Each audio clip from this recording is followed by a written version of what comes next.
공수처와 검찰의 갈등입니다.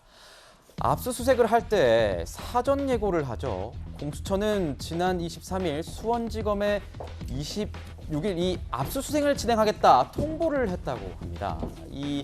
이에 대해서 이제 수원지검이 반발하면서 갈등이 폭발하는 모양새인데요. 이런 내용입니다. 이 김학의 불법 출국 금지, 김학의 전 차관 불법 출국 금지 수사 외압 의혹을 제기하면서 이 의혹에 대해서 혐의에 대해서 이성윤 서울고검장 불구속 기소를 했습니다. 지난 5월이었죠. 근데 다음 날 공소장의 내용이 언론에 보도가 됐습니다. 그래서 공수처는 이 공소장 유출 경위 관련해서 이 수원지검 압수수색을 통보한 그런 상황이었습니다.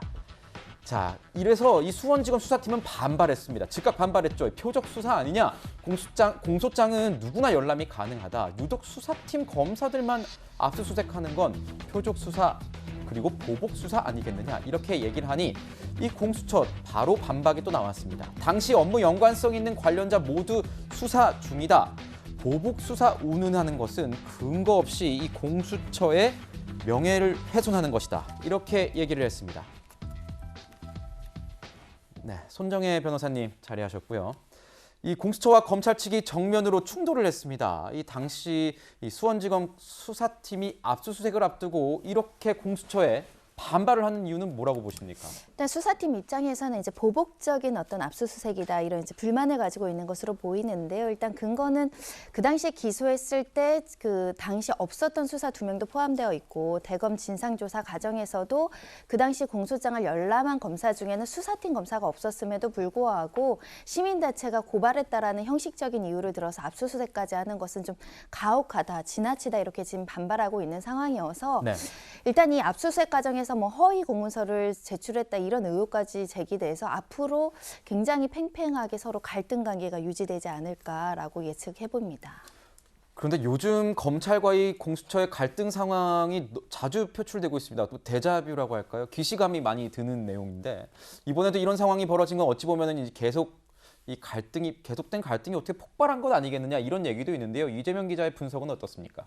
조금 전에 손정혜 변호사께서 말씀하셨지만 공수처의 압수수색, 강제 수사가 이루어지는 상황이 좀 의아한 건 사실이죠. 왜냐하면 이미 대검이 올해 5월 달에 감찰했는데 실제로 감찰 대상이 되지 않는다. 그래서 감찰 중단했죠. 그 얘기는 결국은 이 자체가 공소장이 그러니까 이성윤 중앙지검장이 불구속 기소되고 다음 날 공소장이 일부 언론에 나왔는데 그 자체가 과연 그걸 범죄로 볼 수 있느냐라는 이제 대검도 그렇게 판단한 거죠. 그런데 그것을 시민단체가 고발했다는 이유로 바로 강제 수사를 하겠다라고 하는 것 자체가 과연 이것이 어떤 이성윤 그러니까 지금 고검장 서울 고검장의 을 구하는 차원, 뭐 거기에 좀 유리한 여론을 만드는 차원이 아니라면 과연 이것이 어떻게 설명이 되나 이런 좀 의아함이 수사팀 입장 들 수밖에 없다 이런 생각이 들고 이미 또 저희가 알다시피 공수처에서 이성윤 중앙장 시절 불구속 기소가 되고 나니까 그것을 이제 공수처에서 수사해달라 이렇게 요구를 하면서 뭐 황제 조사다 이런 논란이 있지 않았습니까? 그런 황제 논란이 뭐 이런 얘기가 나왔죠. 그렇죠. 같이 있다 보니까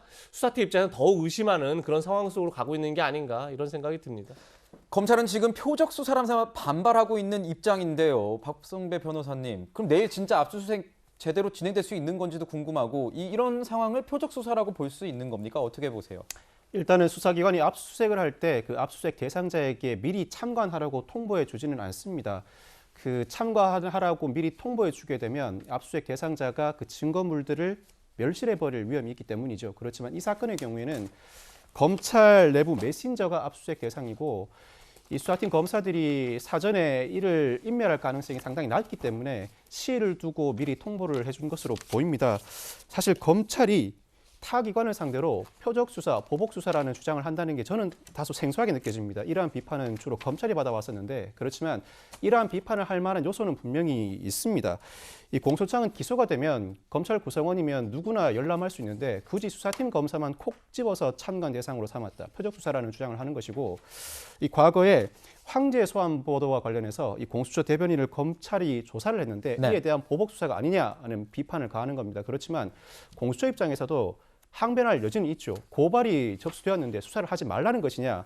정상적인 절차에 따라 수사를 진행한다. 충분히 항변해 볼 만합니다만 압수수색이 다소 늦은 감이 있습니다. 고발이 오래전에 이루어졌음에도 불구하고 상황을 여러 차례 지켜보다 뒤늦게 압수수색을 한 감은 분명히 존재합니다.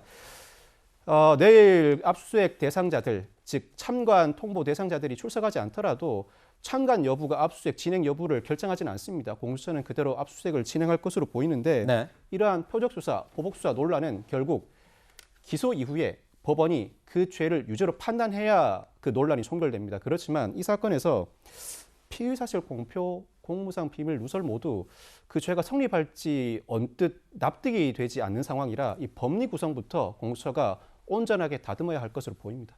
네, 앞으로 추가되는 사항이 있으면은 저희가 열심히 취재를 해서 내일 방송에서 꼭 알려드리도록 하겠습니다.